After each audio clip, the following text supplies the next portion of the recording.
Welcome to the AFR Saints channel, where we provide you daily content on your favorite team, the New Orleans Saints. Do us a favor and hit that subscribe button. Be sure to leave your comments below and smash that like button.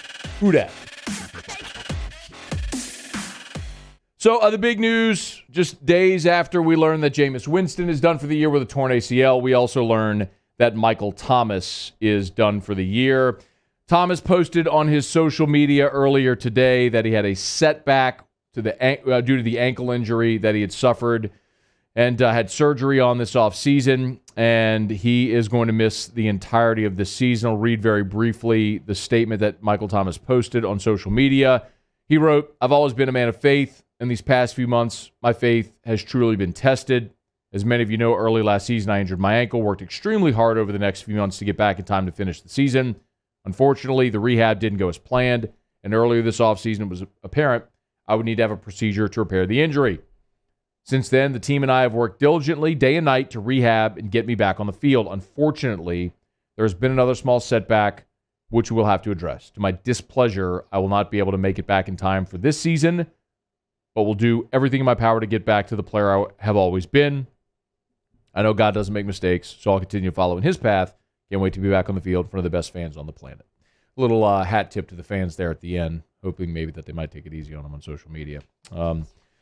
Just disappointing in no other way to say it. Sean Payton, when he met with the media on Wednesday via conference call, discussed this setback that Michael Thomas has incurred.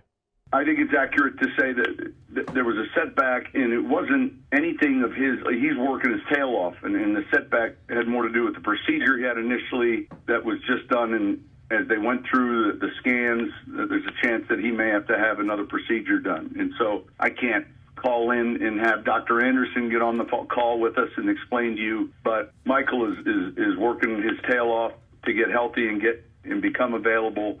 And I think that this isn't anything he can control. And so this has more to do with the tightrope procedure. And what that is a procedure that strengthens the ankle after, you've had a significant injury to that area.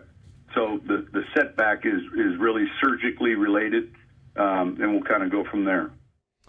So Sean Payton pretty firmly in Thomas's corner there, sort of a contrast to the way how miffed Sean Payton was in the preseason when we learned that Michael Thomas was going to have that procedure. Remember just the difference in the tone. This was a very supportive tone. Michael Thomas has worked his tail off. He's done everything he can to get back. This was nothing to do with him or the things that he's done.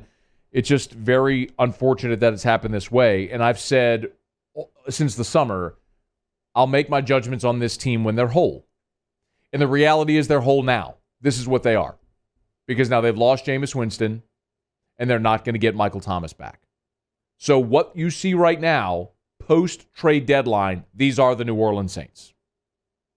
Trevor Siemian or Taysom Hill at quarterback, a wide receiver room that is sans its best player, a defense that is maybe the best in the NFL right now. You know what this feels like? It feels like the Denver teams that Trevor Siemian played for. The teams that were so dominant defensively that just had no semblance of an offense to get rolling, to complement that defense, and teams that finished around 500.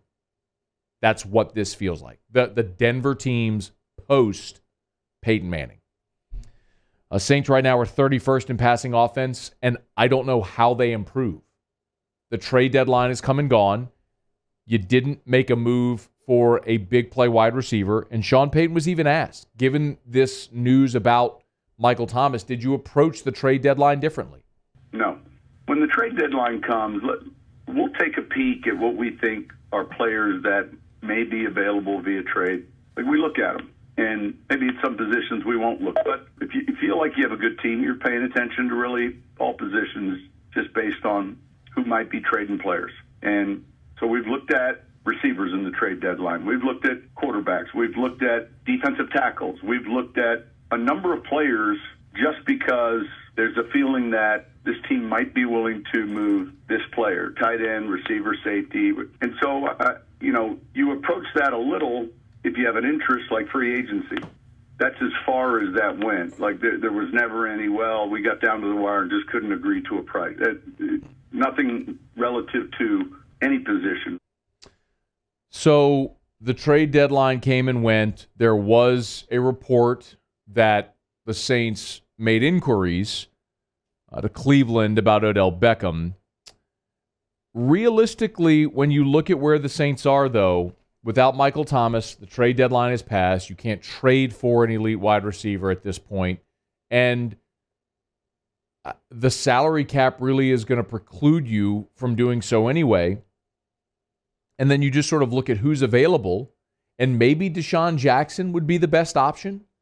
The Rams waived him yesterday, so as an unrestricted free agent, he can sign wherever he wants to. Maybe that's an option for New Orleans if you're looking for a legit number one potential game-breaking receiver.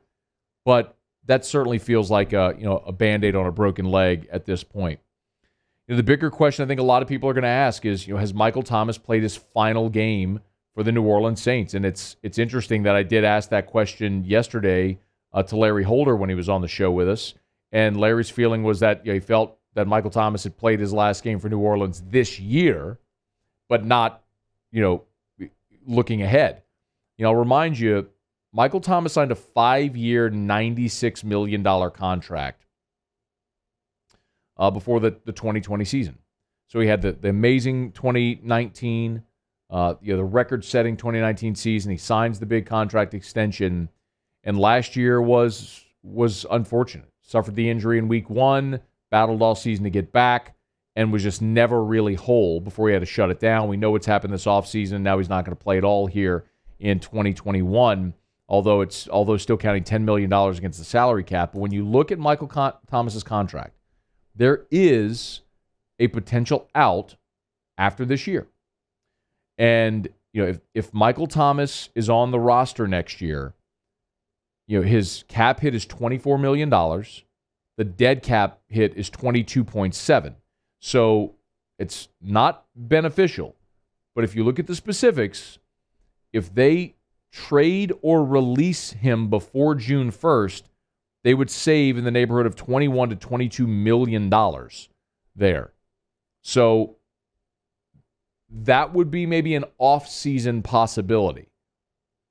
But I will maintain that you're still better off having one of the best receivers in the NFL on your roster as opposed to having to go to battle with what the Saints have right now.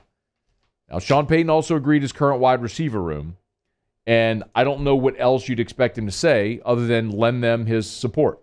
I think good. I think, listen, I thought they had a good game last week. We've got some younger guys. I think the addition of Kenny Stills has helped us. I think Deontay being back has helped us. I think Kevin White is continuing to get better. I think Jordan Humphrey's experience and size and strength, Marquez, Tre'Quan's back. I mean, look, these guys are tough. They're competitive, and I like them. I mean, I'm not interested in your PFF grades or any of that other stuff. It just is what it is. I like this group. Obviously, you're better if you have Mike Thomas in that group, but we don't right now, and we don't have Jameis at the quarterback position, and we don't have a few other things, and that's just how our league can be sometimes. So we're getting ready for this week. As we've said, the Saints now are whole. I've been waiting for them to be whole all season to make a judgment on them.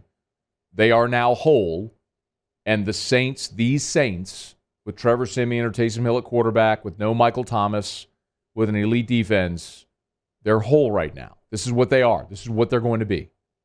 And it's a team that's, a fringe playoff team. Might be lucky to be a wild card team that'll probably bow out in the first round. That's unfortunate. And you hope that they can make the necessary improvements for 2022 with this defense still playing at an elite level to allow them to still be competitive at an elite level. Hey, thanks so much for watching. Please leave your comments. I love to interact. And be sure to hit the red subscribe button below.